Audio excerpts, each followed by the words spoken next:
My mom showed up at my house and said your brother needs your master bedroom after I had already let him crash on my couch. So I replied, he plays video games 16 hours a day. What he needs is a job. I've been living independently for the past 5 years. After graduating college, I worked my butt off at a tech startup, saved every penny I could, and finally bought my own house 2 years ago. It's nothing extravagant, a modest 3-bedroom colonial in a quiet suburb about 40 minutes from the city. But it's mine and I'm proud of it. The house has become my sanctuary. The master bedroom is my favorite part. It's spacious with vented ceilings, has its own bathroom with a soaking tub I use after long days, and French doors that open onto a small balcony overlooking the backyard. I spent months making it perfect, from the California king bed I saved up for to the reading nook I built by the window. 6 months ago, my mother, Linda 52F, called me with a request. My younger brother, Nathan 19M, was going through a difficult time after dropping out of college in his second semester. She said he needed a safe space to figure things out and asked if he could stay with me temporarily. She emphasized it would only be for a few months while he got back on his feet. I love my brother, despite our age gap. When I left for college, he was only 11, so we were never super close, but he's family. I agreed to let him stay in one of my guest rooms, the larger one actually. It's a nice space about 14 by 16 feet, with good natural light and its own closet. The bathroom is right across the hall.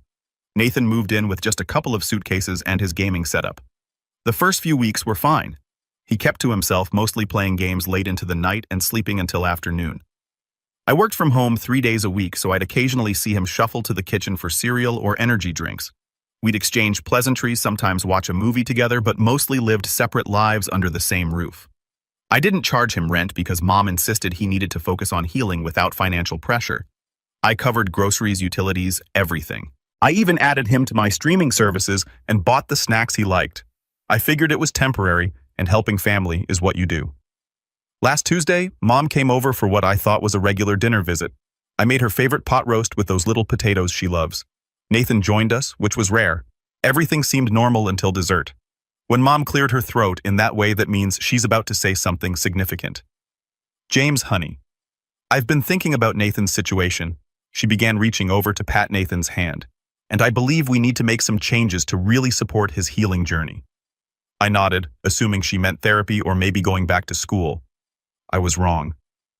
I think Nathan needs the master bedroom, she said as casually as if she were asking to pass the salt. He's going through such a difficult time, and that extra space would really help him heal and grow. The natural light, the privacy of the en-suite bathroom, the balcony for fresh air. It's exactly what he needs for his journey. I literally laughed. Good one, Mom. You almost had me there. Her face remained serious. I'm not joking, sweetheart. Your brother is struggling with some deep emotional issues, and environment plays such a crucial role in healing. You're established, successful, mature. You don't need all that space. But Nathan needs room to breathe, to create, to find himself. I looked at Nathan, expecting him to look as shocked as I felt. Instead, he was studying his dessert plate intently, not meeting my eyes. Mom, I said slowly, this is my house that I pay for. Nathan is already living here rent-free in a perfectly good room. James, she said, her voice taking on that disappointed tone I knew too well. I didn't raise you to be materialistic. This is your baby brother. He's struggling with depression, anxiety, and who knows what else. The guest room faces north. Do you know how that affects someone with seasonal affective disorder? The master bedroom faces east. He'd wake up with natural sunlight, which is proven to help with depression. Then I'll buy him a sun lamp. I said, still convinced this had to be some weird joke. That's not the same, and you know it, Mom continued. The en-suite bathroom would give him privacy during his vulnerable moments. The balcony would provide a connection to nature. The extra space would allow him to set up areas for meditation, yoga, art therapy. You have no idea what he's going through because he hasn't told me he's going through anything. I protested. Nathan, are you struggling? Do you need help? We can get you therapy, medication, whatever you need. Nathan finally looked up. I've been feeling kind of down. Mom jumped in before he could continue. See, he's too proud to admit how much he's suffering.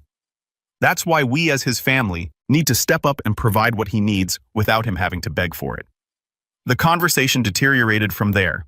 I firmly stated that nobody was switching rooms in my house. Mom accused me of being selfish, materialistic, and lacking empathy.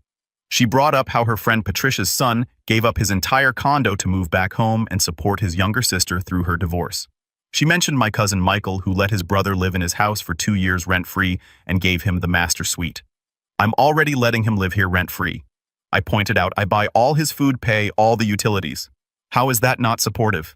It's the bare minimum, she sniffed. And frankly, I'm disappointed. Your father would be heartbroken to see how you're treating your brother. Dad died when I was 21. Using his memory to guilt-trip me was a low blow, and she knew it. She left shortly after, but not before making sure to hug Nathan extra long and whisper loudly enough for me to hear, "Don't worry, sweetie, we'll figure something out. Some people just need time to develop compassion." That was a week ago. Since then, I've received a daily texts with articles about toxic masculinity and compassionate housing, links to studies about the importance of natural light for mental health, a Facebook post that she makes sure I see about children who value possessions over people, 3 voicemails from aunts asking why I'm being so cruel to poor Nathan, an email from her pastor offering to counsel me on opening my heart to family in need. Nathan, meanwhile, has been acting weird. He suddenly started mentioning how small his room feels, how the morning sun coming through my bedroom would really help his sleep schedule, how nice it must be to have a private bathroom. These comments feel coached, especially since he never complained before. Yesterday morning, I overheard him on the phone with Mom. I wasn't trying to eavesdrop, but our walls aren't that thick. I heard him say, "I don't know, Mom. It feels weird to ask for his bedroom." "Yeah, I know you say I deserve it." "No, I haven't mentioned the art studio idea yet." "Art studio? What art studio?" I confronted him after the call. "Nathan, has Mom been pressuring you about the bedroom thing?" He wouldn't meet my eyes.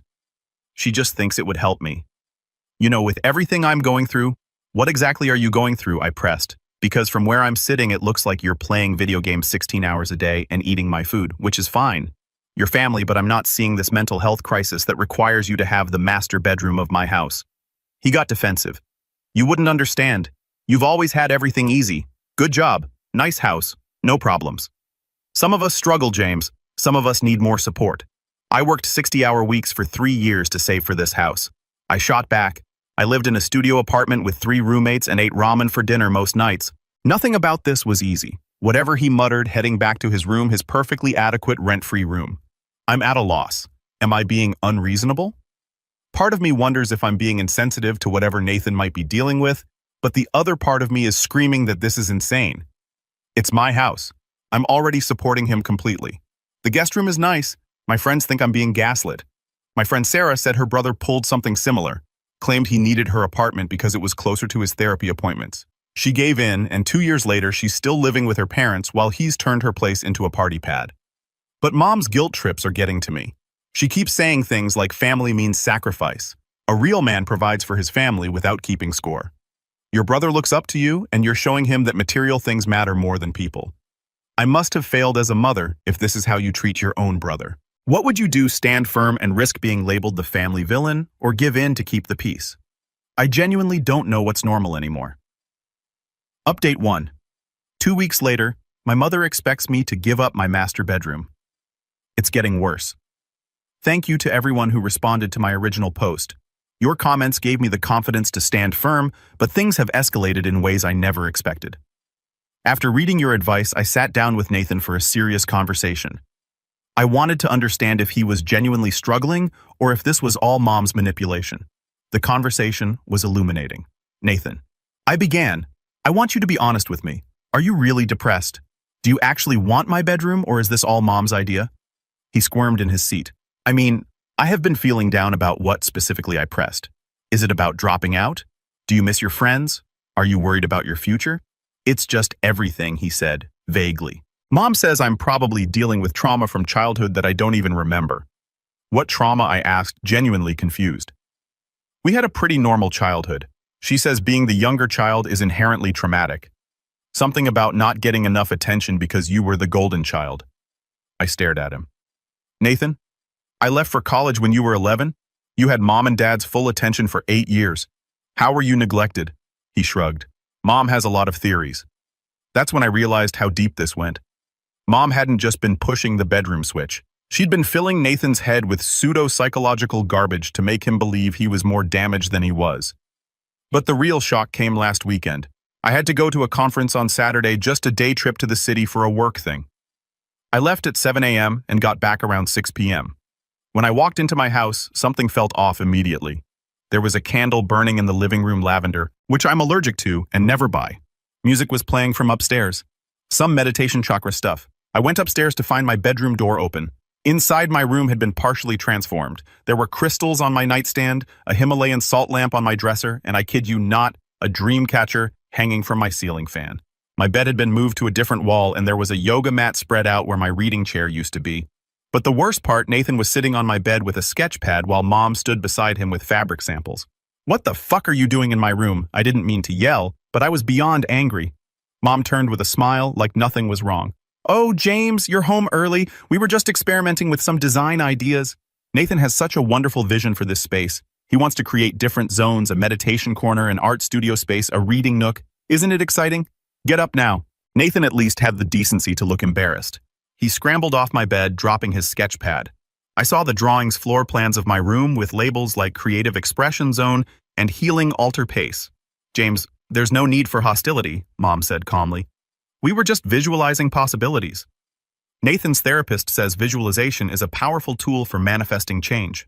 What therapist? I demanded.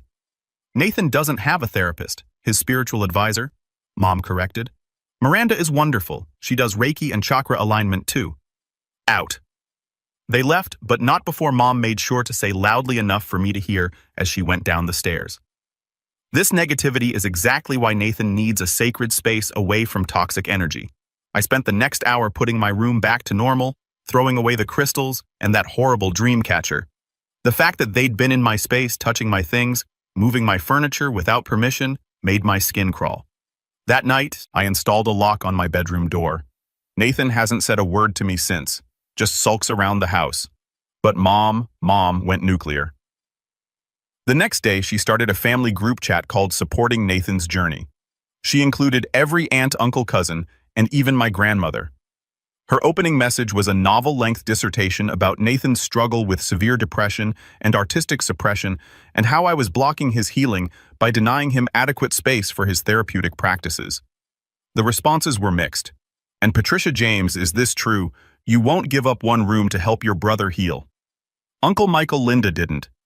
Nathan turned down that job I offered him at the hardware store. Cousin Sarah, wait, Nathan's depressed. He seemed fine at Christmas. Grandma, why does he need James's bedroom? What's wrong with the room he has? Mom responded to each question with increasingly dramatic explanations. Nathan's depression was invisible, but devastating. His artistic soul was being crushed by the north-facing energy of his current room. He needed space to spread his healing wings. Then she started sharing photos. Photos of Nathan looking sad, clearly staged. Photos of the guest room that made it look smaller and darker than it is. She must have used weird angles and filters.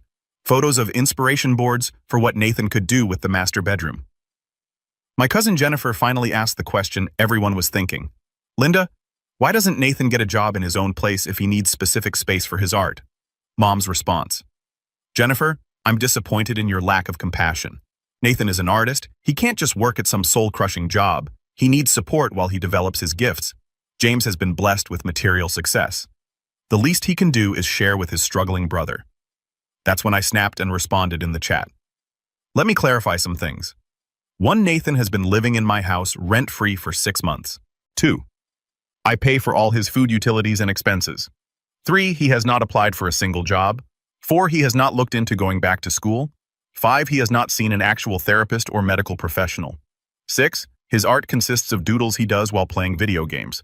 7. The guest room is 14 by 16 feet with good light and its own closet. 8. This is my house that I pay for. If anyone else would like to give Nathan their master bedroom, please volunteer. Otherwise, this discussion is over. The chat exploded. Some family members sided with me. Others said I was being harsh. Mom private messaged me. You've just shown everyone your true colors. Your selfishness is astounding. I'm coming over tomorrow to discuss this like adults. I responded, you're no longer welcome in my home without an invitation. Do not come over. She showed up anyway. Update 2. 1 month later, my mother expects me to give up my master bedroom. The extinction burst. I need to update you all because the situation has reached levels of insanity I couldn't have imagined. After I told my mother she wasn't welcome without an invitation, she naturally showed up the very next day at 8 a.m., ringing the doorbell repeatedly. I didn't answer. She had a key, but I changed the locks after the bedroom invasion. She stood outside for 45 minutes, alternating between ringing the bell, knocking, and yelling through the door about family discussion and Nathan's needs. Nathan was still in bed, of course, but the doorbell eventually woke him. I watched from my bedroom window as he came downstairs and looked through the peephole. To his credit, he didn't open the door, just texted her that I wasn't answering. Her response, which he showed me later, "Then you need to make him understand. Your future depends on having proper space for your artistic development. Don't let your brother's selfishness ruin your life." That afternoon, while I was on a work call, Nathan knocked on my office door. I muted myself and let him in. "James?" He started looking uncomfortable. "I think Mom might be going a bit overboard with this whole thing. You think I said it's just she keeps sending me links about art therapy spaces and telling me I'm suppressing my creativity in that room, but honestly, the room is fine. I don't even really do art. I drew some anime characters once, and she acted like I was Picasso. Then tell her that I said I tried. She said I'm in denial about my own needs because I've been conditioned to accept less than I deserve." That's when I realized Nathan was as much a victim of Mom's manipulation as I was. He'd been swept up in her narrative and was now trapped between her expectations and reality. But the real explosion came the following week. I woke up one morning to 47 missed calls from various family members. My Facebook was blowing up. My phone was buzzing non-stop. Confused and slightly panicked, I opened the family group chat to find a message from Mom that made my blood run cold. Family emergency. I'm heartbroken to share that James has given Nathan an ultimatum. Either Nathan submits to being his living-in servant, cooking, cleaning, and maintaining the house in exchange for the small room, or he has to leave. Nathan is in tears. He feels so betrayed by his own brother. I'm looking into legal options, but in the meantime, we need to rally around Nathan and show him he's loved. I stared at my phone in shock. This was a complete fabrication. I'd never said anything remotely close to that. The responses were pouring in. "And Patricia James. How could you? Uncle Robert, this doesn't sound like James. Cousin Mark, wait, what James is? This true? Grandma Linda, this seems extreme. Have you talked to James?" I immediately responded, "This is a complete lie. I have never asked Nathan to be a servant. He lives here completely free. Mom is making this up because I won't give him my bedroom. Nathan, please confirm this is false." 20 minutes passed. Nathan didn't respond. I went to his room and knocked. No answer. I tried the handle. Locked. I called his phone straight to voicemail. Then Mom responded in the chat. "Of course you deny it. Nathan is too scared to contradict you. He's dependent on you for shelter, and you're exploiting that." I was furious. I started typing out a detailed response when my Uncle Michael called me directly. "James," he said, "I know your mom can be dramatic, but what's really going on?" I explained everything from the beginning. The bedroom request, the break-in, the redecorating, all of it. Uncle Michael listened, then sighed deeply. "Your mom's been having some issues," he said quietly. "Since your dad passed, she's been getting more intense. Last year, she tried to convince your Aunt Patricia to divorce her husband because she had a vision that he was wrong for her. The year before, she told your cousin Jennifer that her daughter was an indigo child who needed special schooling." "Why didn't anyone tell me this?" I asked. "We all just kind of dealt with our own situations, but this is the worst I've seen. Let me talk to Nathan." An hour later, Uncle Michael called back. "Found Nathan at the coffee shop downtown. He's been hiding there since yesterday because your mom won't stop calling him. He's actually terrified of her right now. She's been telling him that if he doesn't get your room, it means he's a failure as an artist and a person." "Jesus," I muttered. "I'm bringing him to my house for a few days. Kid needs a break from both of you. No offense. None taken. I think that's best." That evening, Mom showed up again, this time with my Aunt Patricia in tow. They rang the bell for 20 minutes before I finally answered through the Ring doorbell speaker. "Mom, I told you you're not welcome here. James, open this door right now. Your aunt is here to mediate." "There's nothing to mediate. This is my house. Nathan is fine. Please leave." Aunt Patricia spoke up. "James, your mother is just worried about Nathan. Maybe if you could compromise. The compromise is that he lives here for free." I interrupted. "I'm done discussing this." They left, but not before Mom yelled loud enough for the entire neighborhood to hear, "You're destroying this family. Your father would be ashamed of what you've become. Nathan deserves better than a brother who values property over people." The next morning, I woke up to find that Mom had posted on Facebook tagging me and all our mutual friends. It breaks my heart to see how material success can corrupt someone's soul. My eldest son has chosen his fancy bedroom over his brother's mental health. Nathan is artistic sensitive and struggling, but instead of support, he faces cold rejection. I pray that James finds his compassion again before it's too late. Please keep Nathan in your thoughts as he navigates this betrayal. The comments were brutal. Some people who didn't know the whole story were calling me heartless. Others who knew Mom were more skeptical. My high school friend commented, "Linda, didn't you try to convince my mom to sell her house and move into a commune with you last year?" Mom deleted that comment immediately. Final update, 3 months later. The master bedroom saga, how it all ended. It's been 3 months since everything exploded, and I can finally share how this all resolved. Buckle up, because the ending none of us saw coming. After Nathan went to stay with Uncle Michael, things escalated quickly. Mom started showing up at my work telling the receptionist she had a family emergency. Security had to escort her out twice. She called my boss claiming I was having a mental breakdown and needed time off. Thankfully, my boss knew me well enough to recognize crazy when he heard it. The Facebook campaign intensified. Mom started a blog called When Children Forget Love, where she posted daily articles about toxic masculinity, the importance of supporting artistic souls, and how modern society corrupts family values. She used fake names, but anyone who knew us could tell it was about me. Then came the legal threats. Mom actually consulted a lawyer about tenants' rights, claiming that since Nathan had been living with me for 6 months, he had established residency, and I couldn't just force him into substandard accommodations. The lawyer apparently told her that Nathan having a free room didn't constitute substandard anything, and that she had no case. This didn't stop her from sending me a fake legal notice that she'd clearly made using some template she found online. It demanded I cease and desist the emotional abuse of denying adequate living space, and provide Nathan with accommodations befitting his needs as an artist and individual dealing with mental health challenges. I forwarded it to my lawyer friend, who couldn't stop laughing. "This is written in crayon," he said. Legal crayon, but still crayon. Meanwhile, Nathan was thriving at Uncle Michael's. Away from Mom's influence, he got a job at a local bookstore, started seeing an actual therapist, not a chakra-lining Reiki master, and even enrolled in community college for the spring semester. Uncle Michael later told me it was like watching someone wake up from a spell. The turning point came when Grandma finally had enough. She called a family meeting mandatory attendance. Even Nathan came looking healthier than I'd seen him in months. Mom showed up dressed all in black like she was attending a funeral. Grandma didn't mince words. "Linda, this stops now. You're destroying your family with these delusions." Mom tried to protest, but Grandma shut her down. "I've watched you manipulate, lie, and create drama for years. First it was Patricia's marriage, then Jennifer's daughter. Now this insanity with James and Nathan. You need help." Then Grandma dropped the bomb. "I've been documenting everything. The lies, the manipulation, the Facebook posts, the fake legal threats. If you don't stop this immediately and get professional help, I'm going to share it all with everyone. Your church, your book club, that charity board you're so proud of being on." Mom went pale. Her reputation meant everything to her. Nathan spoke up then. "Mom, I don't want James's room. I never did. You kept telling me I needed it, that I deserved it, that I was special and artistic and being held back. But you know what? I'm not an artist. I don't have seasonal depression. I was just a lazy 19-year-old who needed to get his together. And you enabled that because it gave you control." The room was silent. Then Nathan continued. "Living with Uncle Michael and actually working, going to therapy, taking responsibility.